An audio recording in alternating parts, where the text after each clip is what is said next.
সকাল সকাল ঘুম থেকে একদম উঠে পড়েছি। জানি না এটা আমার সাজানা মজা। আমি শুধু মাসিকে বলেছিলাম যে এত দেরি করে কাজে এলে হবে, তার জন্য সে সকাল 10টার পরিবর্তে এসেছে সকাল 7টায়। আর আমি যদি ঘরের ভিতরে শুয়ে থাকি, সে নির্ঘাত ঝাড়ু দেবে না, কিছু একটা করে। তো সেই কারণে আমি ঠান্ডায় দেখলাম যে না, ঘর ছেড়ে ডাইনিংয়ে এসে কম্বল চাপিয়ে শুয়ে পড়লাম। ভীষণ ঠান্ডা লাগছিল। তো যাই হোক, কম্বল ছেড়ে একদম চা বানিয়ে ঝটঝট করে খেতে বসে গিয়েছি। চা খেলেই দেখবেন নতুন একদম এনার্জি শুরু হয়ে যাবে। আর মাসি ওইদিকে কাজ সারছে, তো আমাদেরকে আজকে একটু বাইরে বেরোতে হবে। ডেইলি লাইফের আরও একটি ব্লগে সকলকে স্বাগত। আশা করি প্রত্যেকেই ভালো আছেন এবং সুস্থ আছেন। তো চা খাওয়ার পরে এই দেখুন একদম রেডি হয়ে গেছি। ঝটঝট করে নতুন একটা স্টোল পরে নিয়েছি। পরে নিয়ে মা, ছেলে, বাবা মিলে একদম বেরিয়ে পড়েছি। যেতে যেতে আপনাদের চলুন, রাস্তাটা যতটুকু পারবো দেখাবো। পথটা আমার অনেকটাই, আবার ফিরে আসতে হবে। তো যতটুকু পারবো ততটুকুই শেয়ার করব। তো আমাদের শহরে এসেছিলেন গতকাল মাননীয় সিএম, তো তার ওয়েলকামের জন্যে পুরো শহর একদম ব্যানারে ভর্তি হয়ে গেছে। শুধুই ব্যানার আর ব্যানার। আমাদের কিন্তু এরকম ওয়েলকাম হয় না। তো দেখুন উপরে নিচের দিকে তাকিয়ে। আর শীতের সকাল, মানে বুঝতেই পাচ্ছেন। তো এখন বাজছে সকাল 9টা। সকাল 9টায় আমরা বেরিয়ে পড়েছি। তো আজকে নিয়ে চলে এসেছি একটা ফুলকপির কাবাব রেসিপি। তো কি কি লাগবে দেখুন। জিরে নিয়েছি, ওখানে মৌরি, লবঙ্গ, কিছু গোলমরিচ, 3টে শুকনো লঙ্কা আর একটা তেজপাতা। তো এগুলো হালকা করে আমি ড্রাই রোস্ট করে নেব। তো গ্যাস অন করে কড়াই বসিয়ে দিই। তো মশলা ভাজা প্রায় হয়ে এসছে। তো যারা ওজন কমাতে চাইছেন তাদের জন্য ভীষণ হেল্পফুল ভিডিও হবে এটা। তো এই যে মশলা আমি ঢেলে নিয়েছি, নিয়ে ঠান্ডাও করে নিয়েছি। আর এর সঙ্গে দিয়ে দেব 2 চামচ দেশি ছোলা, যেটা আমাদের প্রোটিনের কাজ করবে। দিয়ে আমি এটাকে একসঙ্গে পেস্ট বানিয়ে আলাদাভাবে রেখে দেব। আর এই যে ফ্রিজের মধ্যেই ফুলকপি, গাজর, বাঁধাকপি সব কিছুই রাখা আছে। তো আমি ফুলকপি আর গাজর, কাঁচা লঙ্কা, ধনেপাতাটা একটু বার করে নিচ্ছি।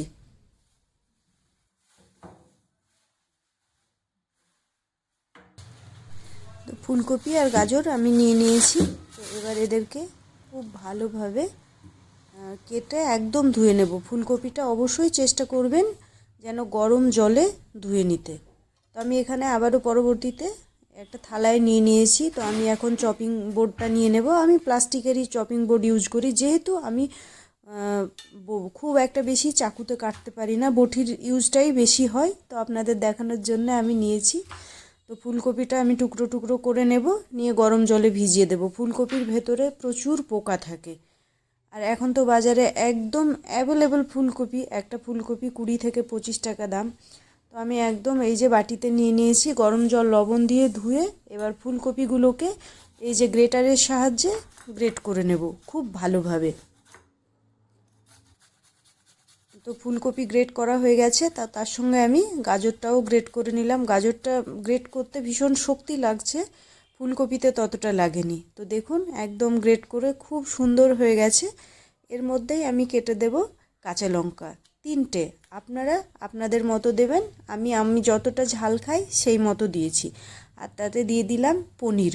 তো এটা 3টে মিলে বুঝতে পারছেন একদম হাই প্রোটিন হয়ে গেল। যারা ডায়েট করবেন ভাবছেন কিংবা ডায়েট করছেন, তারা কিন্তু এটা সব সময় করে ফ্রিজে স্টোর করে রাখতে পারবেন।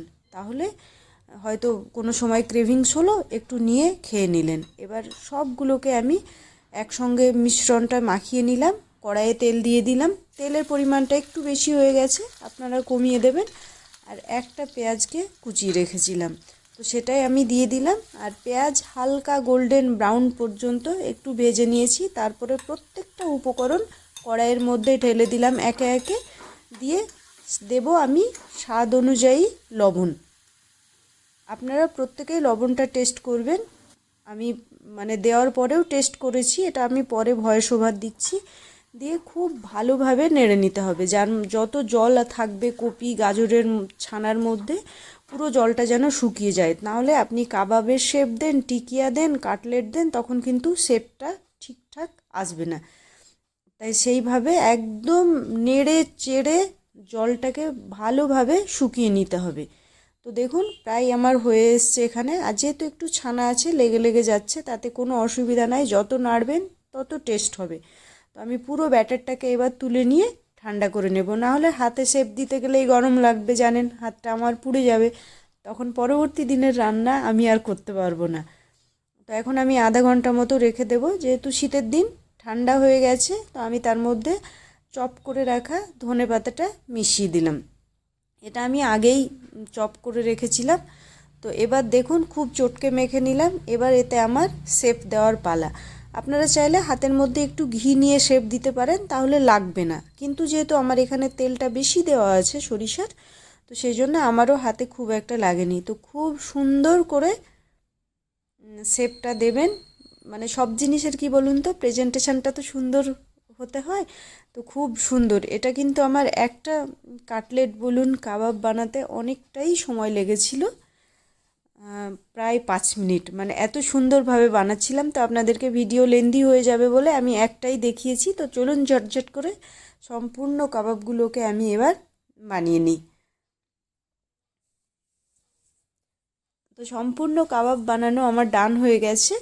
তো দেখুন কেমন কি সুন্দর শেপ হয়েছে। তো এবার এটাকে হালকা করে স্যালো ফ্রাই করে নিতে হবে। হ্যাঁ, তার মধ্যে আমি একটা কথা বলি, আপনারা চাইলে ব্রেড ক্রাম্ব অ্যাভয়েড করতে পারেন, যারা ডায়েট করবেন ভাবছেন, আর যারা নর্মালি স্ন্যাক্স হিসেবে ইভিনিংয়ে খেতে চান তারা অবশ্যই ব্রেড ক্রাম্ব অ্যাড করতে পারেন। তো এটা আমি ঘরে রাখা আমার যে ব্রেড ছিল সেখান থেকেই আমি ব্রেড ক্রাম্ব বানিয়ে নিয়েছি। আপনারা চাইলে আমি রেসিপিটা শেয়ার করতে পারবো ব্রেড ক্রাম্বের। তো খুব ভালোভাবে ঠেসে ঠেসে আমি একটা করেই কোট করেছি, ডবল কোট করিনি। এটা যেহেতু আমি বিক্রি করছি না, তাই আমি একটা কোটেই এনাফ। এবার এইদিকে চলুন একদম গ্যাস জ্বালিয়ে রুটি ভাজার যে তাওয়াটা আছে তাওয়া বসিয়ে দেব। আর তাওয়াতে আমি দিয়ে দিলাম খুব অল্প পরিমাণে বাটার। আমি এই বাটারের মধ্যে যতগুলো কাবাব হয়েছে সব ছেঁকে নেব। আমি এখানে বেশি মানে তেলের ব্যবহারটা করব না। তো কাবাবগুলো চলুন একে একে আমি কড়াইয়ের মধ্যে দিয়ে দিই, তাওয়ার মধ্যে দিয়ে দিই, দিয়ে গোল্ডেন ব্রাউন হওয়া পর্যন্ত আমি এটাকে উল্টে পাল্টে সেঁকে নেব। তো ভিডিওটা কেমন লাগলো অবশ্যই জানাবেন, আর ভালো লাগলে একটা লাইক করবেন, শেয়ার কমেন্টস অবশ্যই করবেন। প্রত্যেকেই ভালো থাকবেন, সুস্থ থাকবেন। আর এর সঙ্গে যদি একটু চাটনি, ধনেপাতার চাটনি হয় তো জমেই গেল। তো চাটনিটা আমার আপাতত করা হয়নি, তো আমি এইভাবেই দুপুরবেলায় ভাতের সঙ্গে খাবো, আর যেটা রাখা থাকবে সেটা আবার সন্ধেবেলায় চায়ের সঙ্গে খাবো। এটার টেস্ট কিন্তু অপূর্ব অসাধারণ হয়। আপনারা ট্রাই করবেন, যারা নিরামিষাশী তারা কিন্তু এটা অবশ্যই খেতে পারেন। পেঁয়াজটাকে অবশ্যই স্কিপ